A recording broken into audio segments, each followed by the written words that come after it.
Hi, I'm Drew D'Amico, president of Building Hope Real Estate. Welcome to Charter Conversations. Today, I'm speaking with Matt Strong and Monica White, co-founders of the Elevate Academy, located in Caldwell, Idaho, a small town outside of Boise. Matt and Monica, hello. Hello. How you doing, Drew? Doing very well, thank you. I'm so excited to be with you. You're actually live in school. Your school's open today. How does that feel? Oh, it's amazing. We built a career tech ed school, which is all hands on, and then had to send the kids home for months, where they couldn't do anything hands on, and nothing about it felt right. And we had all the things aligned perfectly in Idaho that we were able to bring them back on some modified schedules, and it's just amazing to have the energy of the kids and the teachers back doing what we love. How are you guys dealing with health and safety at your school? You know what, Drew? So what we've done is we've partnered with Southwest District Health, which is the local health provider, and what we did is we, came up with some, I guess, would be negotiations to get our kids back, and part of that is we take temperatures every day when the kids either get on the bus or when they come into the front of the school. Also, what we do is we've given them every student these pretty cool masks. I've got one right here. So every student has a mask to wear. Also, what we do, Drew, is we really try to first of all teach the social distancing, and we practice the social distancing here. I mean, you must be one of the only school. Well, you're one of the only schools that I know about that has reopened. And congratulations! I think you're setting the pace for the rest of the country. I'm sure people want to know a little bit more about your school and potentially why you're able to open. But tell us a little bit about your program and just tell us about Elevate Academy. So Elevate Academy was founded, this year. So we're babies, but Matt and I have been educators for a long time, and most recently we were principals in an alternative school in our local school district. And it was really crazy to us that we'd see these students that were just massively talented with their hands, and we just kept giving them more of the same thing, where they never really got the opportunity to truly showcase what their talents were and find their passion, not only in education but in life. So with that, we were lucky enough to have some connections at one point in time with the JCAT Foundation and Roger Quarles, who roped us in with a great group of Bloom and Terry Ryan over in Boise, and gave us the opportunity to really build that dream school that met the needs of kids that so many schools don't necessarily meet, not because they don't want to, just because the resources are different and the programming is different. And it takes a lot of steps to move big ships anymore. So being that small ship, we can navigate quickly, meet the needs of students really fast, and we can really focus on the talents that the students we serve have that weren't necessarily pulled out in a traditional school. Matt, how many kids do you currently have enrolled at your school? Currently, Drew, we're right under 330 students. 330 is our max. Will you expand in that location anymore? Drew, right now we're grades 6 through 10. Next year we'll gain a grade. We'll go up to 11th grade, so the 10th graders become 11th graders. We went back and went to the Idaho Charter Commission and asked them if we could expand our sixth grade. We only had 22 sixth graders, so we expanded it to 44 sixth graders this upcoming year. And part of the reason we did that is we had just a huge waiting list of students wanting to get into the sixth grade, and we figured it was even better to start them at the earlier ages of the sixth grade and get them going. How important was the JCAF, the Albertsons Family Foundation, and Bloom in the founding of your school? Um, I don't even know if there's words to capture how important they are. And, they're so passionate about education, and they're so passionate about, thinking outside the box and opportunities, and just everything that we do is possible because of them. I don't think I could have ever pulled off what we pulled off here, and been able to serve students at the capacity we're serving them if it was not for the JCAF Foundation. Um, and it's twofold. They help you financially, but they also help you grow as leaders and help you see the possible. And so they're really just a package deal to really create greatness within the state of Idaho. And I can't even put the words how valuable they are in this system. What kind of support did the JCAT Foundation provide you in starting your school? So they put Matt and I both on fellowships, and they provided funding for those fellowships, which allowed us to travel the country for a year, see what was possible, take best practices. We've been everywhere from the Bronx down to Louisiana, some great schools in Colorado. We really got to go everywhere and see the best of education as it relates to what we were working to put together at Elevate. So to have that opportunity to pull together all of those pieces and really develop a system that worked with our vision, but was even that much better, is due to the fellowship opportunities at JCAF. So I always kind of brag about it. What they gave us was a gift of time. In this day and age, you don't have much time, especially to throw together great things. And part of the JCAF process and doing the fellowships through Bloom is you got the gift of time. And so we really took advantage of that gift and utilized it, maximized it as much as we could. And it's just been incredible, the work that they were able to do. And then on the flip side, they helped us with PRI to be able to purchase our building or build our building and get affordable leasing in there, so that everything just came together perfectly, from academics to building to all of it. And we're able to offer just something really cool for kids and inspirational, and coming to work every day is definitely a blessing. What are some of the schools that you toured that stood out to you? You know, Drew, I can think of two right off the top of my head that were really impactful in the design of what we did at Elevate. The first one is Mott Haven. It's in the Bronx in New York. Matt and I spent a week there with the Teach for America group learning about social emotional education. And it was some of the most powerful professional development I think we could both say we've been to in a long time. The second one is a little town in Strom, Wisconsin, and it's called Oliva Strom High School. We spent a lot of time there with their leader, Craig, learning about a system called Cardinal Manufacturing. So we did a lot with the CTE space there, the social emotional space, when we were in New York. And I think if I were to pick just two at this time, those are the two that stand out the most, that we took some lessons learned from and integrated into Elevate, along with all of our other past experiences. Why did you choose Caldwell, Idaho? First of all, we're Caldwell kids, but really the reason we chose it, we knew that we were looking at any place in Canyon County. Canyon County has multiple towns around it, but Monica and I, we quit our jobs, and the first person that we went to see was the mayor of Caldwell, Garrett Nancolis. Garrett's a good friend, he's a good mentor, and he's a great leader. And so we went and saw Garrett and said, Garrett, hey, listen, we did something crazy. We quit our jobs and we're going to build a school. And Garrett, right off the bat, said, you know what, guys, you're not leaving us. You're going to build it right here in Caldwell.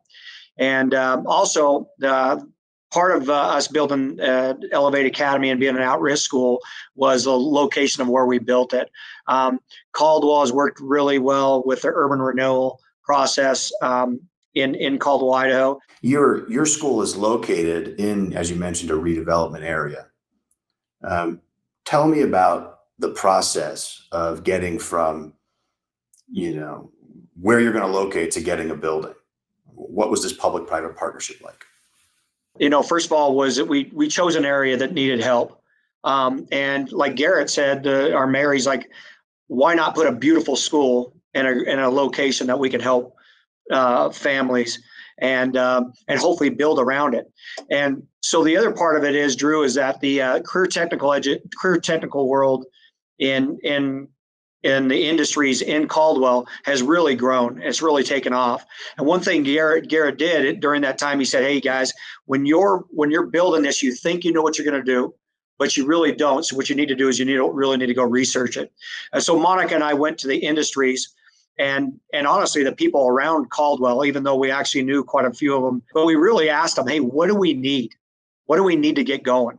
And the industries led us to the industries that we put within our school. And then the community members around the community helped us, divide the process of how to build the building.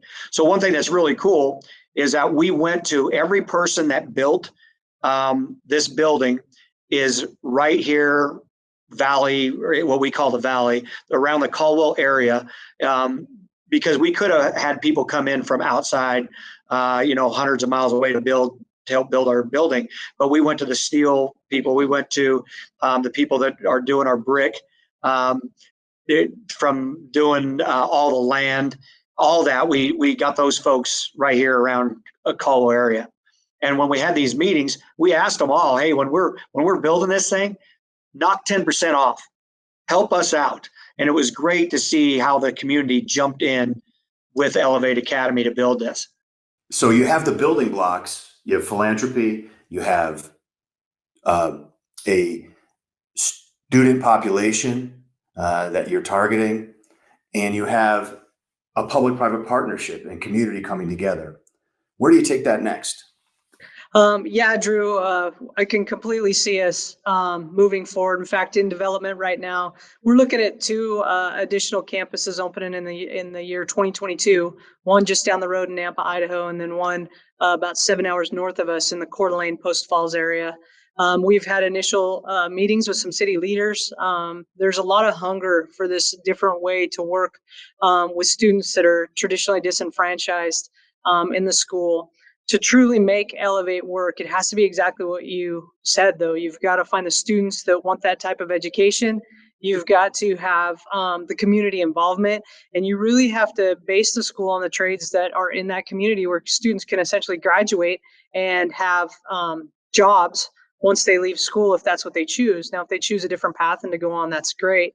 But that triangulation of, the administrative work, the community work, and the industry partnership is the catalyst for what makes Elevate successful. As Monica and I went around and we talked about our mayor making us go around and visit with the industry partners, there was a guy named Greg Burkhart. And Greg Burkhart, he's one of the owners of Rural Steel, and it's a big steel company right outside of Caldwell.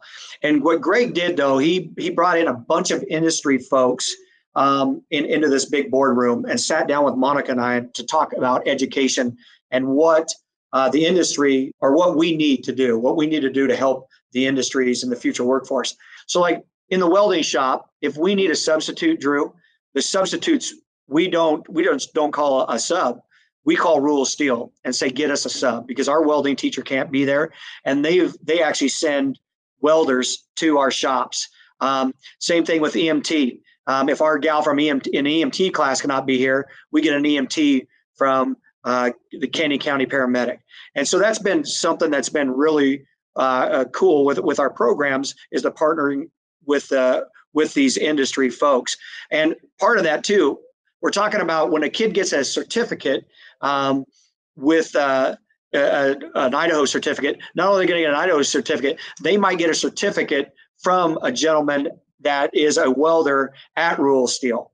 And that to us that's critical for our kids, because these other welding plants around here, they're going to see, heck, they weren't trained just by Elevate. They were trained by a gentleman from Rural Steel. And I guess the steel industry, they know each other around, and they go, that's even more of a bump of going, heck, that kid's really, that's a kid we want to hire right there. And so that's been something that's been really cool for our building. Yeah, that is amazing that the community can come together like that, and you can offer that opportunity to these students. Tell us a little bit about the student experience. Matt and I really believe that for education to be successful, the student has to own it. And for them to own it, we had to flip a lot of things. Like when you come to Elevate, a kid designs their schedule every single day. They look at what's important and work with their teachers as mentors to set their schedule. But I think one of the most important things we've done is we've taken all the math, science, English, social studies standards. We crosswalk those standards with the industry standards. So a student never learns anything in isolation. One of the easiest examples is, so if they're working in the culinary field right now, in math, they're studying fractions and division of fractions and all the things that you would need to do that would apply directly to the kitchen. And then on top of that, they do the monetary stuff for restaurateuring and things like that. We often see kids, why do I have to learn this?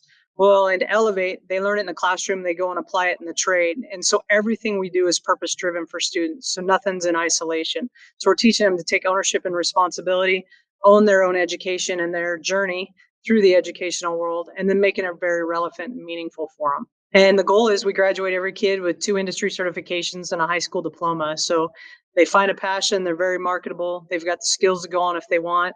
And we kind of laugh about it, but it's really true in the end. If you graduate from Elevate, you'll know how to weld. You'll know how to fix stuff in your home. You'll know how to cook. You'll know how to manage your checkbook. You'll know how to keep your family safe. And I think that in this day and age, that's just such important skills that a kid's going to leave here that they wouldn't have left with in any other system. And for the students that we're working with, all of those skills are so important to let them live a next level life.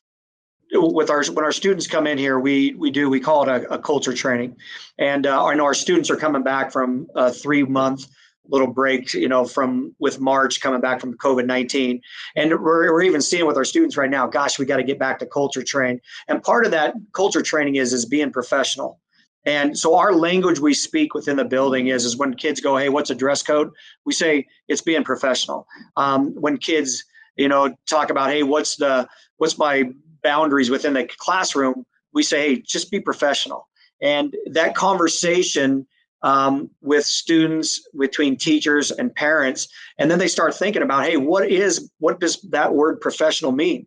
It means out in the shop, it might look different within the classroom. And that's that's a really cool thing about Elevate. If a student at Elevate gets in trouble for some reason, they get sent down to the office. They're like, "Well, hey, Mr. Strong, you need probably, you're going to call my parent." I go, I'm not going to call your parent. It's not my deal. All I'm going to do is help support you get back to class. So how do you want to get back to class? And if they think they need to call their parent, they call their parent. I'm not going to call their parent. I didn't get in trouble. So that's just kind of how we put that all back on them and make it them owning their education. Do you have to educate parents about this model?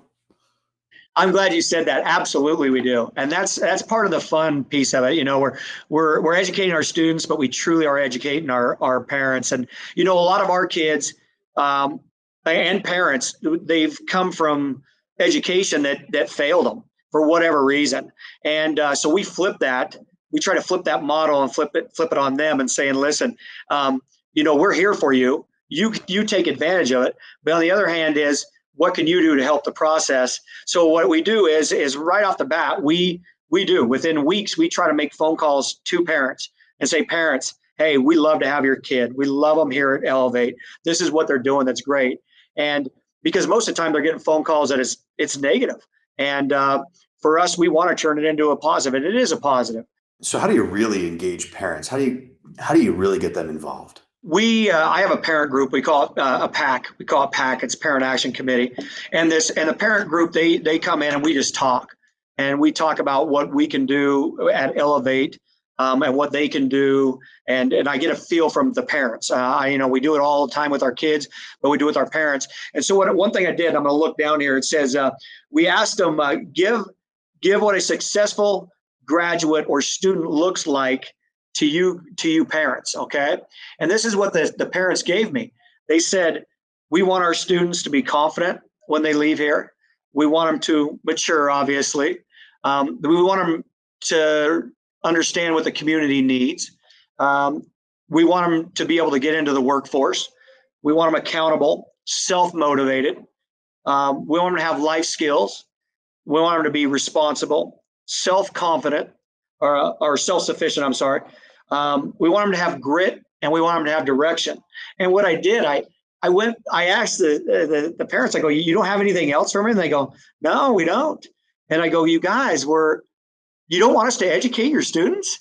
And they're like, "Oh, okay." That was a big aha moment right there, was listening to those parents give me that feedback. And that was, Drew, that's a good, there was about 15 parents that I had in the room. I wanted to follow up on one question, which was, can you describe, Matt or Monica, all of the CT training that you provide at Elevate? So we offer 8 different tracks, and we really landed on these tracks. We try to find the balance of what would really hook kids to help them find a passion, as well as what industries were out there that there could be jobs immediately once a kid graduated, because that's one of our most important goals, is to make sure that we can help these students be contributing members of our communities. And so we landed on, we kind of have a service side and then a production side. So on the production side, we've got welding and manufacturing. We do machining also in the welding shop, not just fabrication. We have a residential construction program. We have a culinary arts program, and we have a graphic arts and design program. So that's all of our production side. And when students are juniors and seniors, those will turn into student-led businesses. And the goal is, and we're right on track to do it, is we'll be able to actually pay students a wage for working in those businesses their last 2 years of school. And by wage, it'll be whatever the money comes in. We'll just divide the pots and give them some checks on their way out to say thank you and show them what the real world looks like when you're out working. The second side of that is our service side. And service side, we have firefighting, criminal justice, business and marketing, and EMT. But we've really got a diverse program. Every student seems to already be finding niches, and it's really fun to watch. Do you see charter schools and school choice as a evolution or a revolution? Yeah, that's a good question. An evolution or a revolution? I think it probably hits somewhere in the middle, because I think every evolution probably starts with a revolution. And there's been a lot of people in the charter space before us, and there'll be a lot after us.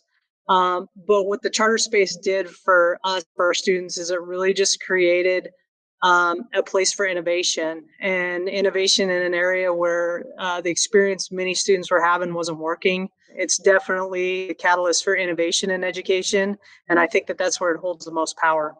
When Monica and I got this opportunity, we were actually asked, "Hey, what's your dream school look like for at-risk kids?" And I remember being in Bloom in a big boardroom with a bunch of people around, and they kind of asked us what our dream school looked like, and we explained it, and they said, "You know what? That's right, because now you're going to get the opportunity to build a school." And Monica and I laughed. We really laughed at them. We're like, "We're going to build a school, right?" And they said, "Yeah." And I said, I asked them, "What kind of school are we going to build?" They said, "You're going to build a charter school." And I said, "Guys," I started laughing again. Monica and I were laughing. We go, "Guys, we don't like charter schools." And our parents, we explained that. We were like, "Do you know who our parents are?" My dad was an administrator for 28 years. He was a principal. So the whole track and field complex is named after my father. But Monica's mom was still in a local school district when we took this job. So both our parents are really well known throughout the state. And the fun thing is when we met with Terry Ryan and Bloom and the whole group there, they had fun with it. They were laughing at us. But the one thing is, Terry said, "You know what, guys, you're right. But if you could do whatever you want with whomever you want, however you want, would you do it?" And when we heard that, Drew, we're like, "Dang, that's a heck of an opportunity." And so we're going, here's a dream, and we could actually do this dream for kids. And so that was very powerful. Do you guys have any advice for up and coming charter school leaders? You know what? Number one is when you do it, it is truly all about people. Got to surround yourself with the right people. You got to have the same focus. But then on the other hand is you've got to be able to stay focused with positive energy. And that's really, to me, the biggest thing that you got to do. And when you got to hire well. Don't strike out on it, because it truly is.